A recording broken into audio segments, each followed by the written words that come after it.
আপনারা আমাকে অনেকদিন একজনের সাথে দেখছেন, এই জন্য হয়তো বা আপনাদের এই ধারণা আরোহী মিরাজ ব্যাপারটা আসলে এরকম না।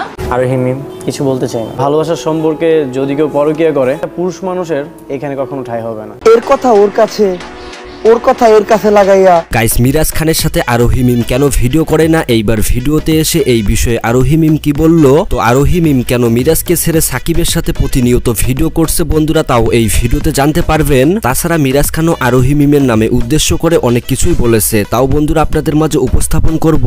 তাছাড়া অন্যদিকে ওমর ইন্ডিয়াতে গিয়ে শত্রুদের উদ্দেশ্য করে কি টিকটক ভিডিও বানিয়েছে, তাও বন্ধুরা আপনাদের মাঝে দেখাবো। সর্বশেষ জানতে পারবেন এইবার প্রিন্স মামুনকে লায়লা তার কোটি টাকার বাড়িটা তার নামে লিখে দিতে চায়। তাই বন্ধুরা ভিডিওতে লাইক দিয়ে ভিডিওটি শেষ পর্যন্ত দেখতে থাকুন।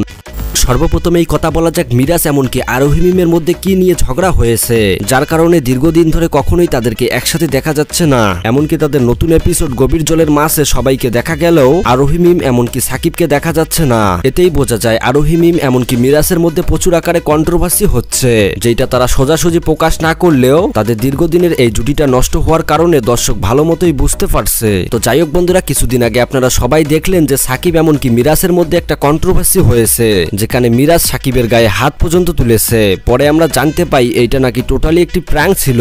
তো যাই হোক বন্ধুরা, ইতিমধ্যে আরোহী মিম মিরাজকে নিয়ে লাইভে এসে কি বলেছে, তো চলুন আগে আমরা সেই ভিডিওটি দেখে আসি। আসলে আর্টিস্ট কখনো একপাক্ষিক হয়ে কাজ করতে পারে না, সো আর্টিস্টের সবার সাথে কাজ করা উচিত বা কাজ করতে হয়। একঘেয়েমি টাইপ হয়ে যাচ্ছে, এই জন্য আমি একটু আলাদাভাবে ট্রাই করি।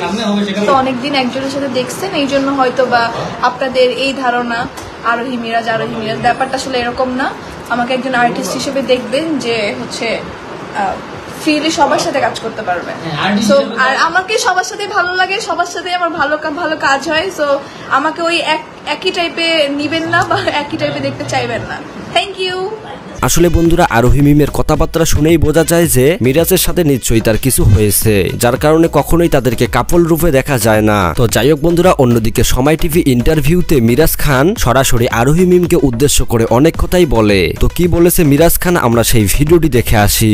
ভালোবাসার সম্পর্কে যদি কেউ পরকীয়া করে, তাহলে আসলে যে কেউ হোক না কেন, একটা পুরুষ মানুষের এখানে কখনো ঠাঁই হবে না একটা ভালোবাসার সম্পর্কে যেই পরকীয়া করবে। সো এটাই। আর এত পার্সোনাল ডিটেলস আপাতত আমি বলতে চাই না, তবে আমি এগুলো নিয়ে আসলে তেমন কথা বলতে চাই না। আমি এত কিছু দেখি নাই, সো আমার পার্সোনাল লাইফ নিয়ে আমি আপাতত থাকতে চাই।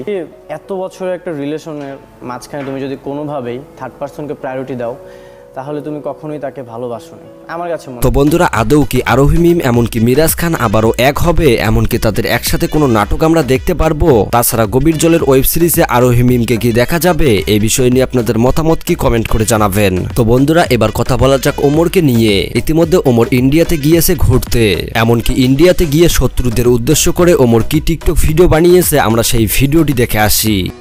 লাগাইতে চাইলে গাছ লাগান, গাছ লাগাইয়া পরিবেশ বাঁচান। এর কথা ওর কাছে, ওর কথা এর কাছে লাগাইয়া কিসের জন্য প্যাচ বাজান? কথাটা কিন্তু সত্যি অনেক ভালো ছিল। তো যাই হোক বন্ধুরা, এবার কথা বলা যাক প্রিন্স মামুন এমনকি লায়লাকে নিয়ে। আপনারা সবাই জানেন যে লায়লা এমনকি প্রিন্স মামুনের মধ্যে বাড়ি নিয়ে প্রতিনিয়ত ঝগড়া হয়। তবে এইবার লায়লা তার কোটি টাকার বাড়িটা প্রিন্স মামুনের নামে লিখে দিতে চায়, তাও তিনি প্রিন্স মামুনকে তার সাথী হিসাবে পেতে চায়। তো চলুন এ বিষয়ে লায়লা ভিডিওতে এসে কি বলেছে, আমরা সেই ভিডিওটি দেখে আসি। এখন মামুন যদি বলে যে এই বাড়িটা নিলে ওর রাগ কমে যাবে, তাহলে তো ডেফিনেটলি আমি ওকে দিয়ে দিব।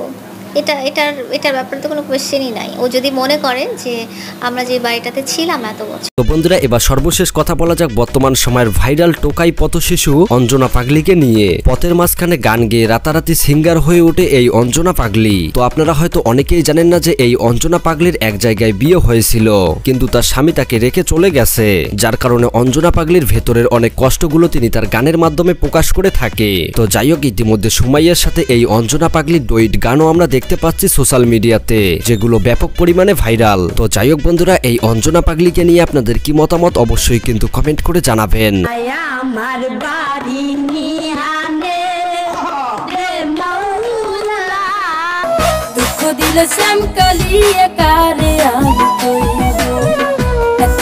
এই ছিল নতুন আপডেটের ভিডিও। দেখা হচ্ছে পরবর্তী কোনো আপডেট ভিডিওতে। আল্লাহ হাফেজ।